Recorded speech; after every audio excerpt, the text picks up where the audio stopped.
thanking the Lemkin Institute for Genocide Prevention for its groundbreaking report on Amhara Genocide. The Lemkin Institute's groundbreaking report does what the international community has long failed to do. It calls the atrocities inflicted upon the Amhara people in Ethiopia by its true name, genocide. The report confronts the massacres, forced displacement, sexual violence, and widespread atrocities perpetrated by Abiy Ahmed regime, with the level of moral clarity that much of the world has avoided. For the victims, this designation carries immense weight. Since its founding in 2017, the Lemkin Institute has emerged as one of the leading voices in genocide recognition and prevention, making its assessment both deeply consequential and historically significant. The report calls on the international community to dismantle the tightly knit genocidal structure that the regime of Prime Minister Abiy Ahmed has created to exterminate Amhara identity all over Ethiopia. Its findings are grounded in documented evidence, drawn from international bodies such as UN Office of the High Commissioner for Human Rights, OHCHR, Physicians for Human Rights, the Organization for Justice and Accountability in the Horn of Africa, as well as Amhara civic organizations alongside the Institute's own investigations. For far too long, the international community has ignored the genocide against the Amhara people, despite repeated warnings and appeals from organizations such as the Lemkin Institute for Genocide Prevention, Genocide Watch, and the European Centre for Law and Justice, ECLJ. Numerous organizations, advocates, and stakeholders have documented these atrocities in detail, yet the world has remained silent.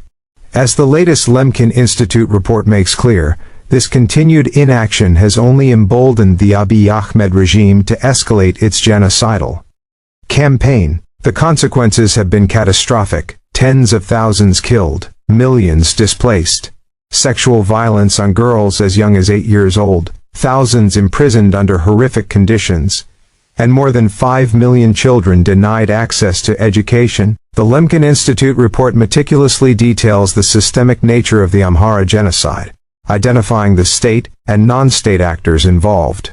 It names external powers such as the United Arab Emirates as enablers. It also recognizes FANO as a legitimate self-defense force struggling to stop the ongoing genocide against the Amhara community.